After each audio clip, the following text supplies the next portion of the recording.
pour décrypter les mouvements de la planète marché. Léa Dunant-Châtelet est avec nous ce soir, directrice de l'investissement responsable de DNCA. Bonsoir Léa. Bonsoir. Merci beaucoup d'être avec nous. Merci à Aymeric Didet d'être ce soir en plateau également. Bonsoir Aymeric. Bonsoir Grégoire. Vous êtes directeur de la gestion de Pergame. Et à nos côtés, enfin, Alexandre Drabovic, directeur des investissements d'Indosuez Wealth Management. Bonsoir Alexandre. Bonsoir Grégoire. Ravi de vous accueillir pour cette première participation à Planète Marché. Vous avez droit à la parole pour commencer ce tour de table, Alexandre. Je voulais qu'on dise un mot quand même de l'emploi américain, de toute la série de données macro qu'on a pu avoir d'ailleurs côté américain à 2 semaines de la prochaine réunion et décision de la Réserve fédérale américaine.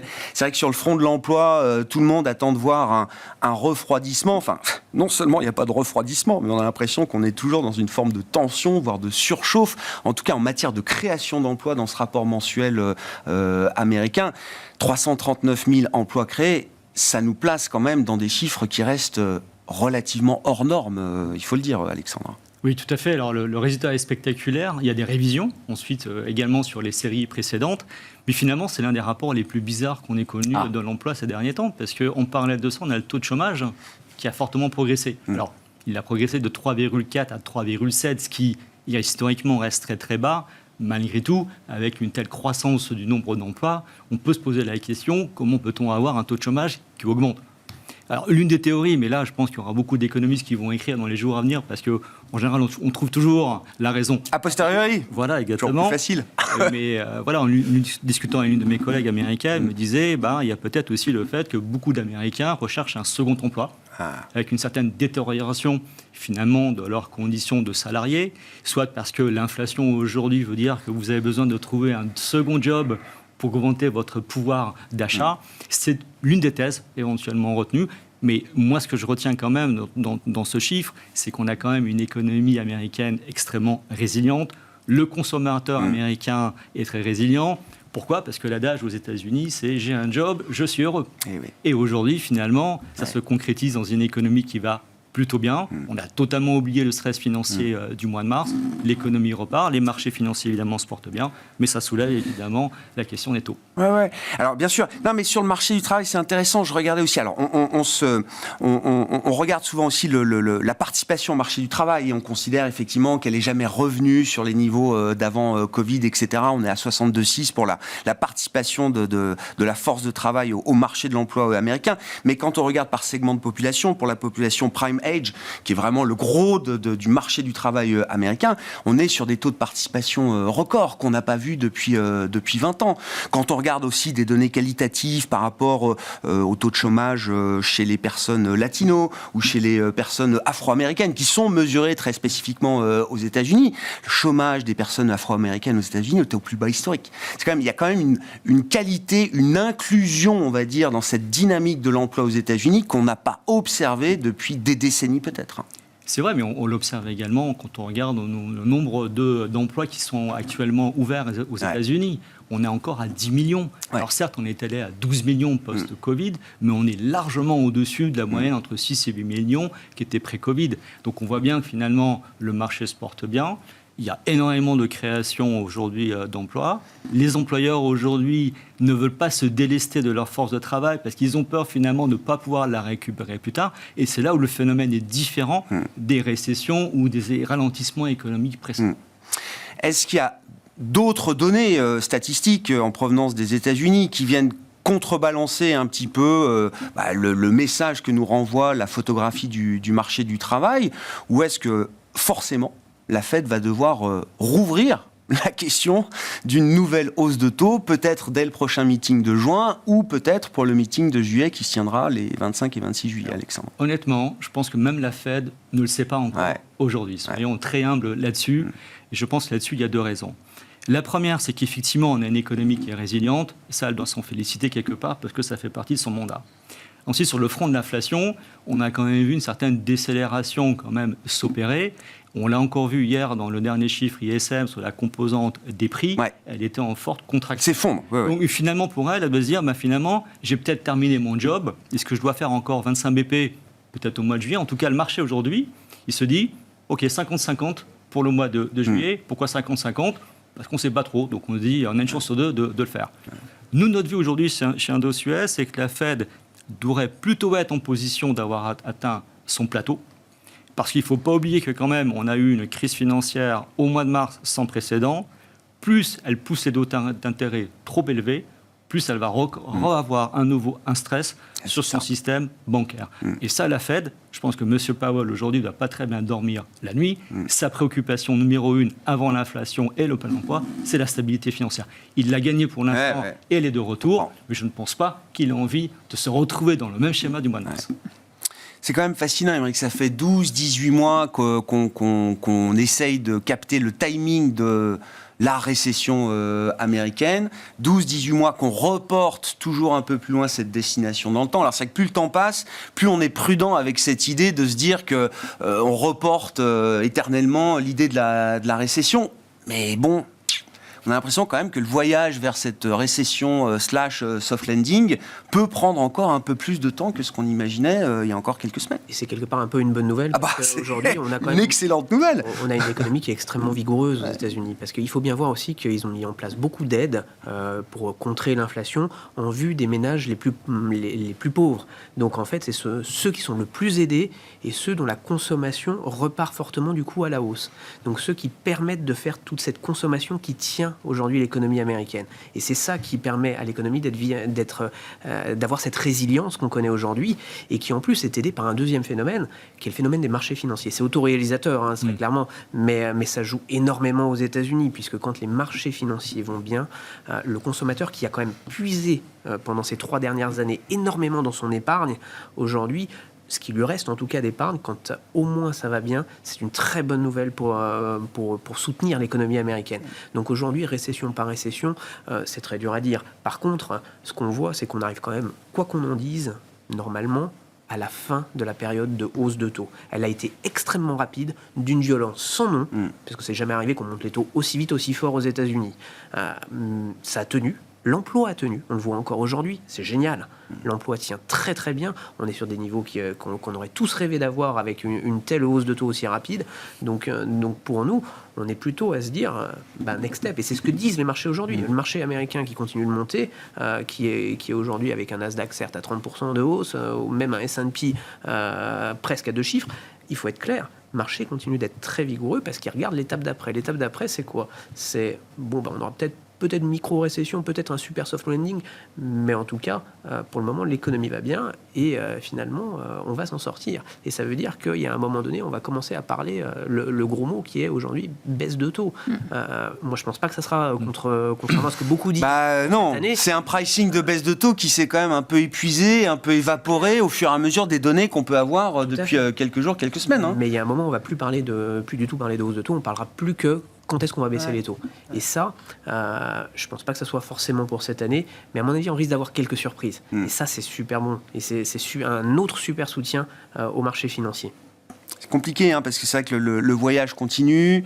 En même temps, on sait que les moments de rupture peuvent arriver, que tout n'est pas toujours linéaire dans la macroéconomie, Léa. Mais enfin, c'est compliqué, quand on réfléchit à différents scénarios, d'écarter une probabilité importante pour un scénario de soft landing à ce stade. D'accord, et je partage ce qui vient d'être dit. Force est de constater, je pense, malgré les chiffres, qu'on arrive quand même sur la fin de cette hausse des taux. Et je suis tout à fait d'accord sur le fait que les États-Unis, Powell va être extrêmement prudent. Je pense qu'en fait, tout ça est une bascule extrêmement fine à trouver. Oui, d'ailleurs, le marché intègre un possible nouvel ajustement de 25 points de base, estimant que ce sera le dernier. Exactement. Le marché ne se dit pas on repart pour un cycle de hausse de taux ou encore un chemin long devant nous. Et nous parlons de 25 points de base. Rappelons-nous de quoi on parlait l'année dernière. Donc finalement, c'est vraiment l'épaisseur du trait. Et c'est précisément parce que je pense que les chiffres sont bons, finalement, c'est une bonne nouvelle. Donc, ne touchons pas trop à cet équilibre, ça a l'air de fonctionner. Et alors, par contre, laissons le temps faire les choses. Bien sûr. Par contre, effectivement, cette récession-là, je suis d'accord, elle s'éloigne aux États-Unis, alors qu'il y a 3 mois, c'était là où on l'a pensé la plus près. Q2, Q3, peut-être maintenant Q4. Finalement, on la retrouve un peu en Europe, en Allemagne. Bon, ça fait pas plus de bruit que ça. Le UK s'en sort un peu mieux. Donc c'est vrai que cette peur-là, elle s'estompe fortement, malgré, et là c'est mon rôle forcément de gérant qui ressort, malgré un discours toujours très, très prudent des entreprises quand même, parce que cette croissance forte, cette consommation des ménages qui reste positive, en tout cas dans les chiffres, ne se reflète pas, et de moins en moins, en tout cas, dans les carnets de commandes. Il y a eu beaucoup de warnings, notamment aux États-Unis, sur les volumes. Dans beaucoup de secteurs. Ça, mais très largement compensé par les prix à ce stade. Eh bien sûr, mais pour moi, ça va être ça le point. C'est-à-dire qu'on a tous attendu une faiblesse du marché de l'emploi qui n'arrive pas pour se dire ça sera probablement la pierre angulaire pour faire tomber le marché action, au moins temporairement. Ça ne viendra pas, c'est très clair. Par contre, ce qui va probablement se passer, c'est qu'à un moment, les entreprises vont finir par expliquer que ce soutien-là de la consommation qu'elles ont eu et cette capacité à passer les hausses de prix ne sera plus là. Non. Moi, je ne peux pas imaginer qu'à la fin de l'année, on aura encore, et ça se voit d'ailleurs dans les prévisions d'IPS, qui sont franchement de l'ordre de l'épaisseur du trait pour cette année, qu'on aura des résultats excellents. Vous dites soft landing pour l'économie américaine. Pourquoi pas soft landing pour les marges des entreprises? C'est encore à prouver. C'est-à-dire que, exactement. Ouais, mais exactement. Il y a quand même l'idée, et ça commence à pointer dans le discours de certaines entreprises, de dire, voilà, le pic de notre pricing power est peut-être atteint, et maintenant, on va regarder un peu plus les volumes. En ajustant un peu les prix qu'on a fortement augmentés, on espère aussi retrouver des volumes. Oui, mais les hausses de salaire, absolument, elles vont se faire sentir aussi à partir de maintenant, d'une certaine manière. Tout à fait. Donc il y a quand même une partie de la demande, du pouvoir d'achat, de la demande finale qui va se retrouver resolvabilisée en partie avec ce phénomène un peu temporel. Tout à fait. Alors, je ne crois pas du tout au rétropédalage des entreprises sur les prix. On l'a jamais vu et ça sera très compliqué. On ne le verra pas. C'est d'où le fait du volume. Par contre, ce que ça dit à demi-mot, c'est que finalement, cette baisse des taux, elle ne va pas arriver tout de suite. Parce qu'en réalité, cette inflation, même si elle montre des signes un peu de ralentissement, elle va rester quand même relativement haute structurellement un petit moment. Donc on va avoir un plateau, c'est certain. Alexandre, sur les marges des entreprises, effectivement, qui restent à des niveaux, enfin en IPS, on reste quand même à des niveaux très très élevés. On peut avoir un soft landing des marges aussi des entreprises, ou c'est plus risqué d'imaginer ce phénomène? Pour être un peu provocateur, c'est un peu ce fameux mirage qu'on avait tous sur la récession économique, la récession des profits, l'effondrement des marges des entreprises. Rien de tout ça n'est arrivé. Non. Donc il y a deux grandes leçons, selon moi, sur la saison des résultats de manière générale. C'est qu'à l'inverse du monde des taux, où on raisonne en réel, sur les actions, on raisonne plutôt en nominal. Bien sûr. Et effectivement, alors, il peut y avoir de la controverse sur la façon dont les entreprises ont mené l'inflation et l'augmentation de leurs prix. Donc effectivement, on a une croissance du chiffre d'affaires, on n'a pas un effondrement derrière des marges. Donc finalement, on a des profits qui sont en train de croître, plus ou moins à la vitesse de l'inflation. On se retrouve finalement à des actions. On disait dans les livres académiques que dans des régimes d'inflation plus ou moins stables, les entreprises investir dans les sociétés cotées en bourse, c'est une façon de se prémunir contre l'inflation. Effectivement, la question va être, est-ce qu'on va préserver ces marges? En tout cas, quand on écoute les entreprises, alors il y a certaines évidemment qui font des avertissements sur les résultats.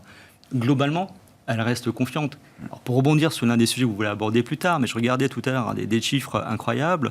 On regardait la baisse des entreprises qui font référence à la récession ou à l'inflation dans leur transcript des résultats. Ça a été divisé par 2 sur cette saison de résultats. Alors, en miroir, évidemment, celui qui a explosé, l'intelligence artificielle. L'IA, bien sûr, oui. Mais c'est une fois par minute. De voir, finalement, avant tout le monde se focalisait en disant à chaque fois on prononce le mot récession, alors qui est toujours présent quand on regarde le résultat des bancaires ou du secteur immobilier. Eux, évidemment, la préoccupation, évidemment, c'est la récession, mais le reste des secteurs, aujourd'hui, ils n'en parlent plus. Intéressant. Bon, est-ce qu'il y a un mot à dire aussi? Alors peut-être c'était un des faits macro de la semaine, la marche à la baisse qu'on a pu observer sur l'inflation en zone euro cette fois, Aymeric. C'était le cadeau d'anniversaire pour les 25 ans de la BCE. Exactement. Est-ce que ça peut se reproduire? Est-ce qu'on est sur la bonne voie? Est-ce que ça soulage un peu tout le monde de voir enfin ce cycle de désinflation peut-être vraiment commencer aujourd'hui en Europe? Il s'est enclenché un peu partout dans le monde. Il n'y avait pas de raison qu'en Europe il ne soit pas également présent. Plusieurs phénomènes. Évidemment, il y a les matières premières qui sont beaucoup plus faibles déjà. Et puis, c'est les premiers effets quand même si elle a eu évidemment beaucoup de retard, Madame Lagarde. Pour le coup, coup, on commence à avoir aussi les effets des hausses de taux. Donc ça se traduit sur l'inflation, tant mieux. Et c'est surtout partout dans la zone euro. Donc pour le coup, c'est une très bonne nouvelle. Donc là aussi, on a des économies en Europe qui tiennent aussi très très bien. Rappelez-vous, avant tout ça, avant la guerre en Ukraine, et il y a plus d'un an, l'économie européenne nous surprenait par sa vigueur et justement par son marché de l'emploi, sa croissance. On était plutôt très serein. On retrouve un peu ce côté résilience que peut avoir l'Europe, qui a très bien subi cette période-là, qui a bien encaissé. Et finalement, aujourd'hui, on voit le chiffre d'inflation est parfaitement dans la tendance, donc baisse de l'inflation. Donc là aussi, on va dans le bon sens. On ne pense pas là aussi que la Banque Centrale Européenne va devoir peut-être quand même encore faire un petit effort. Parce que évidemment, le retard qu'elle a, il va falloir qu'elle l'assume. Donc il va falloir quand même continuer cet effort qui doit être fait en Europe, mais il sera productif des mêmes effets. C'est-à-dire qu'on va avoir une poursuite de la baisse de l'inflation et du coup une économie qui va s'en sortir relativement bien aussi en Europe. Et ça, c'est une bonne nouvelle. Donc ça veut dire que, grosso modo, l'emploi va être bon et que la croissance, on va peut-être aussi éviter, en tout cas la hard recession. Ouais. On peut, pour le moment en tout cas, mettre ce scénario de côté et tant mieux. Encore une fois, tant mieux. Regardons devant, et devant, c'est plutôt pas forcément un horizon extrêmement clair, parce qu'évidemment, il va y avoir des surprises, mais en tout cas, c'est plutôt beaucoup mieux qu'il y a 3 mois. Alexandre, le playbook américain est une bonne référence pour l'Europe en matière de désinflation. Je vois quand même pas mal de gens qui de plus en plus soutiennent l'idée que le processus de désinflation en Europe, et je parle de l'inflation endogène bien sûr, sera plus long, prendra plus de temps que ce qu'on observe ou ce qu'on aura pu observer côté américain. C'est une idée que vous partagez ? Oui et non. C'est bien. Double réponse, mais pas. En fait, dans un sens, c'est qu'effectivement, on a un double choc aux États-Unis, offre et demande, alors qu'en Europe, c'est différent. Donc, on a effectivement cette désinflation, on va dire un peu de fin de cycle qui est en train d'arriver. Là où on est en retard, en fait, en Europe, ce qui est différent, en fait, des États-Unis, les États-Unis ont un marché du travail extrêmement flexible qui s'ajuste très, très vite au niveau des salaires. Donc, il s'ajustait il y a bien longtemps. Ouais. En Europe, les négociations salariales, elles sont beaucoup plus longues. Ouais. Elles sont des fois douloureuses également. Et c'est ce que la Banque centrale nous a dit, européenne, Lagarde, elle est quand même très précautionneuse par rapport un petit peu à ces résultats de négociation pour voir réellement l'amplitude d'ajustement des salaires et l'impact que ça va avoir en fait sur l'inflation. Là, effectivement, on peut se féliciter de ces chiffres d'inflation qui sont bienvenus. C'est une bonne nouvelle, puisqu'il y a 3 à 6 mois de ça, on s'imaginait qu'on allait durablement rester sur des niveaux beaucoup plus élevés, donc elle doit être relativement contente de ce qui se passe. Maintenant, je pense qu'il va falloir attendre encore un petit peu, et notamment parce qu'il y a un effet en fait retard avant que tout ça va se transmettre en fait sur les chiffres officiels. Donc, il est fort possible que la baisse se fasse potentiellement un peu plus. Néanmoins, alors c'est vrai que l'économie a été résiliente. On a quand même la plupart des pays, à part l'Allemagne, évité cette fameuse récession. Il y a 1 an en arrière, rappelez-vous. On s'imaginait même 6-9 mois bien sûr. Devant la maison et se chauffer à la bougie. C'était le blackout. Voilà, ce n'est pas arrivé. Non. Néanmoins, on est quand même sur des chiffres de croissance. Médiocre. Remonter les taux à 3,75, 4% en Europe, ça va commencer à devenir quand même assez pénalisant. Ce qui est intéressant sur les salaires, c'est qu'effectivement, on voit... c'est le fonctionnement du marché américain. Le pouvoir de négociation est beaucoup plus isolé, salarié par salarié. En Europe, c'est souvent encore... En Allemagne, notamment, Pays-Bas, des pays importants, c'est des grands rounds de négociation. Enfin, on s'engage non seulement sur les salaires 2023, mais sur 2024, et parfois même en Allemagne, sur le début de 2025. Absolument. Donc ça crée une rigidité quand même. Et je ne parle pas des négociations entre industriels de l'agroalimentaire et distributeurs. Non, mais il y a ce principe de rigidité qui va se ressentir sans doute chez nous plus qu'aux États-Unis. Absolument, à l'exception de l'Angleterre où là, ils ont été je les mets plutôt côté anglo-saxon. Voilà, absolument. Mais ce qui est important aussi, c'est qu'il ne faut pas oublier que la flexibilité du marché du travail aux États-Unis et en Angleterre va dans les deux sens. C'est-à-dire qu'ils seront capables de se réadapter dans l'autre sens, ce que nous ne serons pas capables de faire. Et c'est là où je suis d'accord, l'inflation en Europe a des sources différentes de ce celle qu'on a aux États-Unis. Les salaires en partie, parce que ça va être structurel. On ne rebaissera pas, IG Metall ne va pas aller discuter avec Volkswagen dans 3 ans pour baisser de 5% les salaires. Ça n'arrivera pas. Et il y a l'énergie. Il y a l'énergie qui est quand même encore un sujet. Et donc, ça plaide quand même pour un atterrissage beaucoup plus long. Je suis tout à fait d'accord en Europe qu'aux États-Unis. Bon, venons-en à l'autre obsession du moment. Donc, il y a l'inflation, toujours, et puis l'IA générative. Donc, avec le moment... Alors, c'est un analyse de Forrester qui décrivait ça l'automne dernier. Donc, ça remonte déjà l'émergence de ChatGPT dans nos vies, qui était perçue comme le moment iPhone de l'intelligence artificielle. Je trouve que la comparaison est très pertinente, très parlante. On n'a pas inventé l'IA avec ChatGPT. En revanche, on a ouvert les yeux du monde sur les usages et les applications potentielles que ce genre d'outil va pouvoir nous apporter. Comment vous regardez ce phénomène, le battage médiatique, l'envolée de quelques stocks spécifiques essentiellement sur le marché américain aujourd'hui? Est-ce que c'est déjà un moment bullesque? Est-ce que c'est l'ouverture d'un thème qui va nous accompagner pendant des années et qui sera beaucoup plus large que simplement le thème tech Nvidia que tout le monde a en tête aujourd'hui? Aymeric. Tout à fait. Alors aujourd'hui, c'est un phénomène, c'est à regarder de très très près parce que ça distorde totalement les indices. Aujourd'hui, il faut bien regarder que sans l'intelligence artificielle, sans Nvidia et compagnie, si on enlève les 5 valeurs liées à ça dans le S&P 500, notre S&P 500, il fait péniblement une performance légèrement positive depuis le début de l'année. Donc déjà, il faut, c'est pour ça, rien que pour ça déjà, on est obligé de regarder ce phénomène-là. 2, est-ce qu'il y a un phénomène de bulle ou pas? Qui est concerné? Ça, c'est vraiment le deuxième sujet. On parlait de la première bulle Internet. Là, maintenant, on va peut-être parler de la deuxième bulle, aujourd'hui, technologique, dans le sens où on risque d'avoir... On a tous les phénomènes aujourd'hui qui se sont passés en 2000. On mettait .com en 2000, on était dans le bon côté de la cote. Et derrière, on finançait des entreprises qui n'étaient pas rentables, des industries qui n'étaient pas rentables, qui n'avaient pas encore prouvé leur efficacité. Aujourd'hui, on est un peu dans la même histoire avec l'intelligence artificielle. Pas mal de professeurs de sciences et autres nous disent c'est un phénomène qui va potentiellement modifier l'environnement économique, notre façon de travailler, la création de valeur va être modifiée, mais ça va prendre du temps. Ça, c'est vraiment quelque chose d'important. Il va y avoir des gagnants. Ça, c'est ce que nous a appris le passé, c'est que de temps en temps, il faut investir sur les gagnants. Les leaders, ça peut marcher. Je vous passe Apple, Google et compagnie dans les années 2000. Finalement, c'est les grands leaders d'aujourd'hui.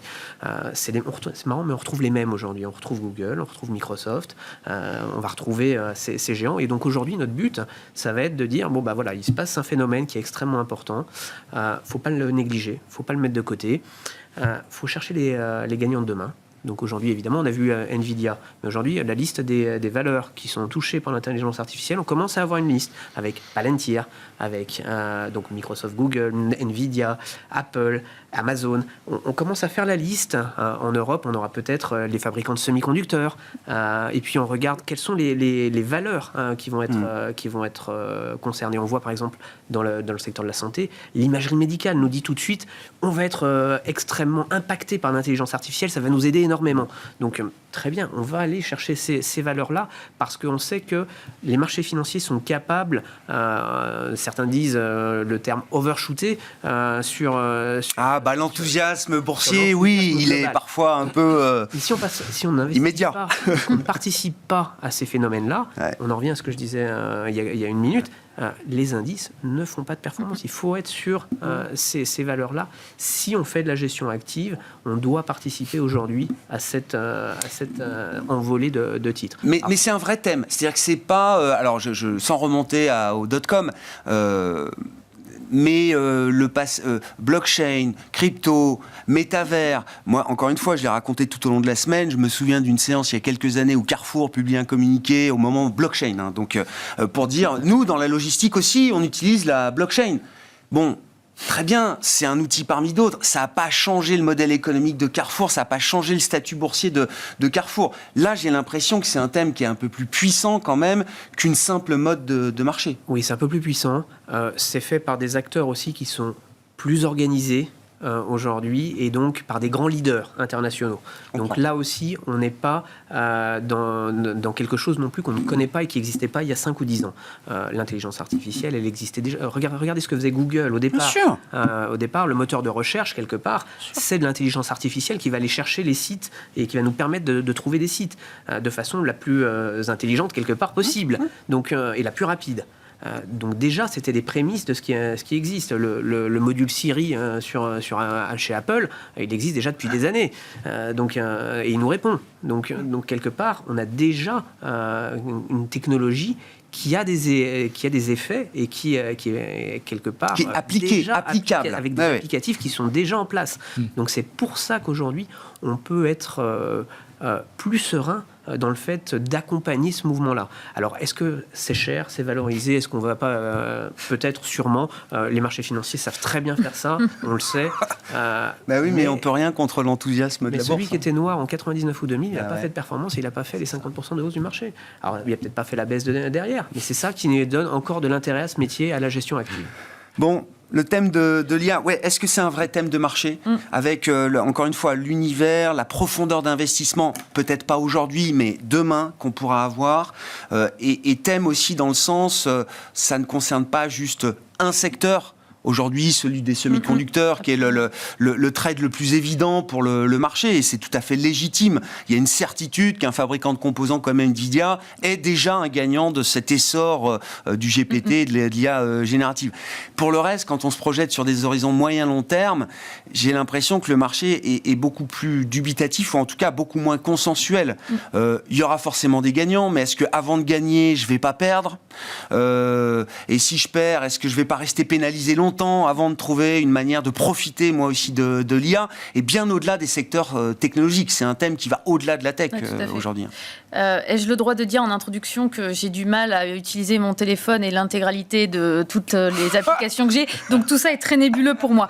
C'est juste pour placer le contexte et justement prendre un tout petit peu de hauteur. D'abord, dans la philosophie, on est dans une logique totalement disruptive, c'est schumpeterien cette approche, de se dire est-ce que si ça marche, est-ce que si ce qu'on nous vend, c'est-à-dire l'intelligence artificielle, en quoi c'est différent de la blockchain, par exemple, c'est tout simplement parce qu'on est en train de dire qu'il y aura des cerveaux qui pourront fonctionner à la place des cerveaux humains demain pour faire les choses mieux, plus vite, avec moins d'erreurs. C'est ça la promesse, à laquelle on n'est pas encore arrivé. Non. Mais le chemin, c'est celui-là. Donc effectivement, si ça fonctionne, c'est révolutionnaire. C'est ça le concept. C'est révolutionnaire partout. Ça, c'est aussi une grande nouveauté. C'est-à-dire que la médecine, effectivement, mais parlons avec Dassault Systèmes de ce qu'ils font avec leur acquisition Medidata, qui date déjà il y a 4 ou 5 ans maintenant. C'est exactement ça. Donc, c'est pas nouveau. Et il y en a partout. Il y en a effectivement beaucoup dans la médecine. On parlait du big data. C'est un peu les prémices, le big data, de toute cette intelligence artificielle. On a réuni la donnée. On a fait des clouds et maintenant on va l'analyser et on va réfléchir. Google avec sa voiture autonome. C'est ça aussi. Mais elle n'est toujours pas sortie, vraiment, la voiture autonome. Non. Et ça fait, presque 10 ans. Ouais. Donc, ça va être un temps très, très long. Pour revenir sur le sujet boursier pur, c'est comme la biotech.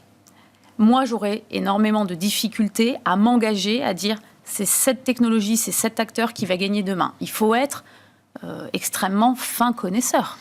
Et il faut être capable de savoir quelle sera la technologie gagnante demain. Donc ça va être encore, à mon avis, d'un point de vue boursier, très dangereux. En revanche, il est forcé de constater que tous les grands acteurs ont été embarqués dans cette hausse. En Europe, nos 3 leaders, on va commencer par ASML, Dassault Systèmes, STM, ils sont tous partis avec la hausse. C'est super, ça veut dire qu'on peut jouer la thématique en allant sur des grands acteurs solides qui sont exposés au sujet. Oui, c'est ça.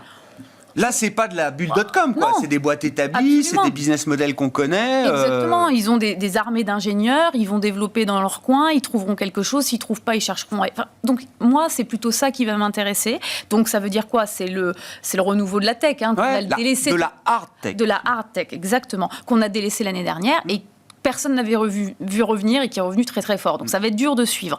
Je pense après que le thème qui va être important à suivre, c'est quel va être le business model qui sera construit autour de ça. ChatGPT a été montré comme un outil extrêmement puissant qui est encore à parfaire, mais il y a un élément qui n'a pas été du tout abordé pour l'instant, c'est quelle est l'utilisation de la donnée qui est faite, comment cette donnée est sourcée, quelle autorisation on a pour aller la chercher, comment on la paye, à qui on la vend. Mais personne ne s'est posé cette question. Par contre, tout le monde a dit, les grands acteurs qui utilisent de la donnée, je parlais de Reed Elsevier, qui est un acteur anglais qui consolide énormément de bases de données, notamment sur le juridique, mais aussi le médical, à destination des professionnels. Ils ont besoin de choses fiables, de choses qui sont... Donc, pour être fiable, il faut payer parce qu'il faut contrôler. Donc, c'est super, ChatGPT, il faut que ça progresse et il faut construire un modèle d'affaires. Qu'est-ce que ça vous inspire comme réflexion, Alexandre? Est-ce que c'est déjà un thème de marché qui va nous accompagner pendant plusieurs années? Est-ce qu'on en a déjà la conviction? Est-ce que c'est aussi un thème macro? C'est pas encore tellement abordé sous cet angle-là, mais voilà, tout le monde a l'intuition quand même qu'il y a un progrès ou une marche technologique qui va quand même modifier pas mal l'organisation des entreprises, les workflows, le travail. Et donc, il y a quand même une question macro qu'on sent venir. Évidemment, je dirais même au début, parce qu'on se concentre beaucoup sur les gagnants. Les 5 fantastiques, moi je les appelle comme ça. Ils ont pris 50% en moyenne cette année, formidable. Donc Microsoft, Google, Amazon, Nvidia bien sûr, et puis il y a eu Salesforce aussi, je crois qu'il en a bien profité, etc. Voilà. Les GAFAM, les FANG, ça change d'acronyme, mais ça tourne toujours autour des mêmes. C'est un peu le problème d'ailleurs. C'est que finalement, pour jouer la thématique aujourd'hui, et je le vois, chez nous, c'est la même chose. Pour la jouer positivement. Positivement, c'est toujours les mêmes acteurs qu'on recherche. À l'inverse, ce qu'on observe aussi de maintenant, c'est que le marché est à la recherche des maillons faibles. C'est qui va être perdant. Il y a quelques semaines de ça, il y a quand même un éditeur de logiciels américain dans l'éducation qui a perdu 50% complètement. de ses résultats pour nous dire ChatGPT va nous détruire notre business model. Il y a même 10 jours de ça, pour ne pas la nommer, mais une banque américaine, vous savez, on est très innovant dans la finance, a créé des paniers de valeurs. Et elle a créé un panier de valeurs exposé à l'AI. Et bien en fait, ça a été perçu par le marché comme étant les valeurs les plus à risque. Mais bien sûr. Et ce sont elles qui finalement se sont effondrées, alors que l'effet original était plutôt de dire, vous voulez vous exposer à une thématique, acheter ça, et en fait les gens se sont dit, bah non, c'est ça qu'il ne faut pas avoir. Ça, il faut shorter ça, d'accord. Voilà, donc il y a ce danger-là. Après, pour venir à la situation... Non mais c'est intéressant parce que ça fait aussi un thème, c'est-à-dire voir en contrepoint que le marché... identifie peut-être plus facilement d'ailleurs les perdants immédiats que les grands gagnants de demain. Ça nous dit bien que c'est un vrai thème transsectoriel. Oui, c'est plus facile de trouver les gagnants immédiats. Maintenant, on s'est joué. Nvidia elle a pris 160%. Oui, c'est ça. Ces 5 plus gros stocks aujourd'hui traitent à 32 valos alors que le S&P est à 15. Donc bon, est-ce qu'on est en situation de bulle? Ça, en général, on ne le sait jamais une fois qu'elle a pété. Mais clairement, on est... C'est-à-dire que tout le thème ne peut pas reposer sur seulement Nvidia, ça c'est sûr. Bien sûr que non. Après, d'un point de vue macro, je pense que l'une des vraies questions, si on en revient aussi à l'inflation, est-ce que l'IA est déflationniste ou inflationniste? Là, il y a des écoles. Moi, je suis plutôt dans le camp et l'école à dire que ça sera plutôt inflationniste. Pourquoi? Parce que, vous le mentionnez tout à l'heure, Nvidia, elle a une capacité de fixation de prix et elle va vendre sa puce à des prix stratosphériques parce que entre Elon Musk qui en commande des milliers et toute la planète en veut, il va y avoir au départ un effet évidemment inflationniste parce que tout le monde va devoir investir et dépenser. Sans parler des problèmes évidemment d'approvisionnement parce que le silicone, il faut aller le chercher plutôt en Asie. Et deuxième chose, c'est qu'il va falloir trouver des gens compétents pour développer ensuite toute l'intelligence artificielle, et ça va être inflationniste au niveau salaire. Vous imaginez bien que tout d'un coup, tout le monde va vouloir avoir. À l'époque, c'était le spécialiste EG, maintenant, ça va être le spécialiste intelligence artificielle. Ça peut être, dans un deuxième temps, déflationniste. Enfin, la question de la productivité, en tout cas, va se poser à un moment. Et je réfléchis au niveau macro, parce qu'on va tous trouver des exemples, des anecdotes, effectivement, j'ai gagné un temps de dingue, j'ai gagné de la productivité, etc. Si ça reste localisé sur quelques métiers, quelques personnes, quelques groupes d'individus, très bien. Mais je veux voir les choses aussi au niveau macro de ce point de vue-là. C'est vrai, la tendance long terme, effectivement, ça serait plutôt déflationniste. Ça, on le verra, dans le temps, je pense à dire. Mais c'est un peu la thèse, en fait, je dirais, qui est relativement simple. Mais il est certain que beaucoup d'acteurs vont pouvoir capitaliser sur l'intelligence artificielle. Raisonnons simplement, par exemple, dans le secteur bancaire. Vous imaginez bien aujourd'hui les gains de productivité qu'on pourrait faire dans le traitement des opérations, dans le reporting des clients, qui pourrait d'ailleurs être fait encore mieux grâce à l'intelligence artificielle, ce qui veut dire qu'il va y avoir ce phénomène de création de valeur destructrice, et ça va certainement... les cartes vont beaucoup changer. Ouais. Aymeric, il y a la question de comment est-ce que le sujet va être régulé. On a vu des régulateurs par rapport à Internet laisser les choses quand même se faire jusqu'à voir des groupes atteindre des tailles stratosphériques, et on voit bien qu'aujourd'hui réguler des boîtes qui font le PIB de la France, c'est un peu compliqué en fait. Est-ce que là la fonction de réaction des régulateurs dans les pays clés, il faut imaginer qu'elle soit un peu plus rapide?